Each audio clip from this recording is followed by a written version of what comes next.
Hey,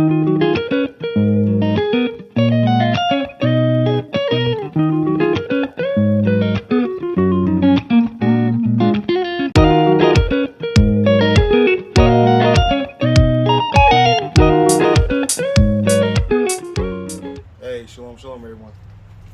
Uzziah, we're growing back to basics. Sorry, I kind of been absent. There's a lot of stuff that's been going on. These past couple of weeks, we've been having a lot of heat to where it killed off a lot of my plants. So I'm out here starting over again. I've been sick with COVID, so I've been down for about a week and a half with that. But I'm out here starting back up my fall garden again, just to get something growing so I can have something in the fall. I'll show you what I got, as you can see in the background from what we planted last time, what I got right now. I'll show you what died. But right now, we're just going to get these seeds started here. So what I've done is I just got some seed starting mix, and I'm planting spinach, kale, collards, cabbage, some broccoli, some Swiss chard, and I'm doing a little bit of purple mustard greens in there. So what I'm doing right now, I just got my seed starting mix prepped, and I'm putting it in these slots right here, these seed starting trays, filling them up, and so I can get these going and just fill them up. And then you want to press down a little bit. Some people even pat down, but I like pressing down a little bit so you can know how much you got. Boom. Let me get my other gloves so I can use two hands. I like to use garden gloves so I won't get my hands too dirty. You're gonna press the seeds down just to make sure you got enough soil in there. You want to make sure it's pre-moistened so the seed won't sink to the bottom once you water it. As you can see in some of my trays here, I got a little bit more dirt than others. Or seed start mix and some cells with others. And then you just want to go back and just sprinkle just a little bit in there.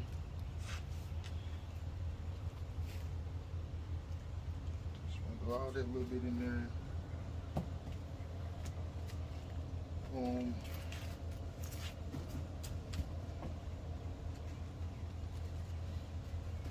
Yep, so what happened is we had like 3 weeks of straight heat, no rain, no anything, averaging around 98 degrees. And that's what stopped my seeds from sprouting in my last video. It just, we had almost a month of straight heat, and it killed my plants. And you know, it's kind of hard for me to come out here and water them in a timely manner that they need to be watered. And it's like, man, it just killed. So I'm in zone 8 in here in Arkansas, so it's starting to cool off a little bit to where it's still in the high 80s, mid 80s, and then low it drop in the 60s at night. So this is perfect time to get your seeds in. Here where I'm at, I know it's probably some northern states, they're already getting ice and snow and probably stuff like that, and it's probably to where they should have been had those in. But here in Arkansas, I think I'm okay. It's gonna be trial and error. So I'm familiar with this area, and it don't really take long to sprout.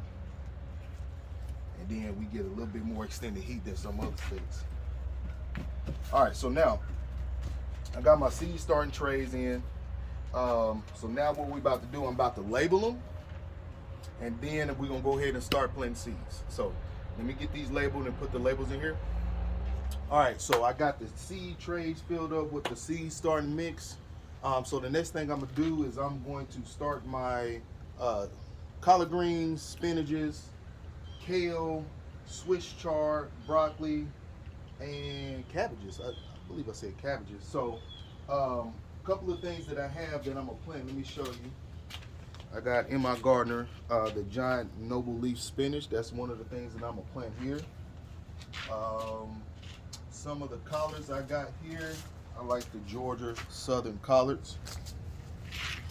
I like the red cabbage and the Danish ball head cabbage, so I'm planting some of those.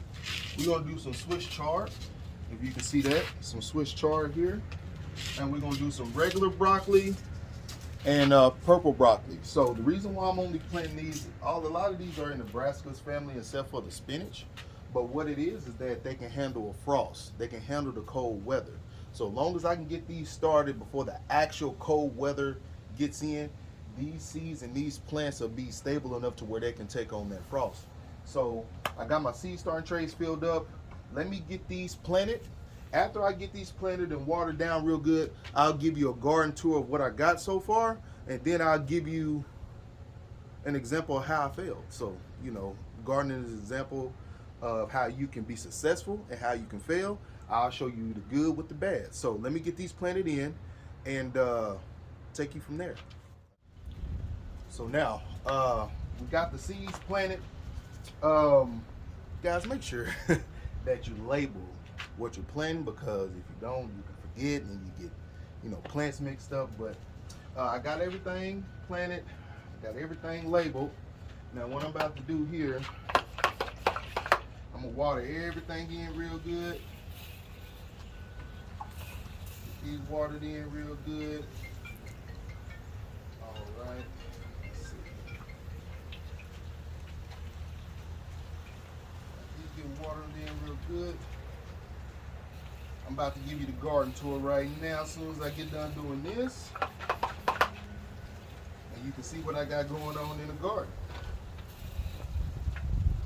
All right, so boom, watered in real good. Okay, let's hope this start out better than the last set. So let's do that garden tour. All right, so this is my raised garden bed, my standing table here. I got some romaine lettuce. It's getting kind of tall. Half of this table is a shaded area. But I got the beets. I got my rows of carrots. It's a golden beet. More carrots. And some eggplants. I planted some eggplants down here. As you can see, it's a white eggplant here. Starting to come in pretty good. I got some more carrots down here. I got some cilantro coming in, right? I got parsley on the other side that haven't came in yet. Okra's dying off, it's getting cold. So I just did this little small patch to see if I can get some okra in. I gotta clean out this section, and I already refreshed this whole bed, so I gotta do this bed over here. This is what happened. Lost all my seed starting plants. Hot, I could have fertilized it wrong, right along with the heat. I believe I did along with the heat, but this whole tray was full of plants. And yeah, they all died out. So coming over to the garden, I got crooked neck squash. As you can see, I got some squash down there coming in pretty good. Okay, me and my wife picked the straight zucchini, so, but I'll show you that in just a second. But these are 2 zucchini plants, and you can see a zucchini coming in right here. Okay, that's one. Got another one right in here. Let me get this out the way, see if y'all can see that. Got some zucchinis coming in. These are large cherry tomatoes that I grew. This was a volunteer plant. So I was cleaning up my garden bed and I just seen a small tomato plant. I said, well, let me see if I can grow it. This is what it came out to be. It's actually a large cherry. These 2 tomato plants that I got right here, they were suckers off of this one. Exactly. So I put them in water let me show you a sucker, just in case you don't know. You see this right here? That plant going right up here. That's a sucker. So I waited till it got big enough and I put it in water. And then when it rooted, I put them in these fabric pots. And look how big they got. Tomatoes, looking beautiful. And then I got my blueberry bush. Just got that, I pruned it back. But as you can see, I got new growth in here from this blueberry bush. And yeah, that's about it for the small garden tour. It would have been bigger than this, but this is what I got so far. Once again, I gotta clean up this raised bed right here, fill it up with some more cow manure, black cow of course, and then fill it up like I did this one. This one I got prepped and ready for those, but they died off. So I gotta start all over. But you know, that's my small garden tour. Hey, that's just. But I appreciate y'all tuning in, taking a look at it with me. Let's go on this garden tour, man, for the fall. and see what we come out. Shalom.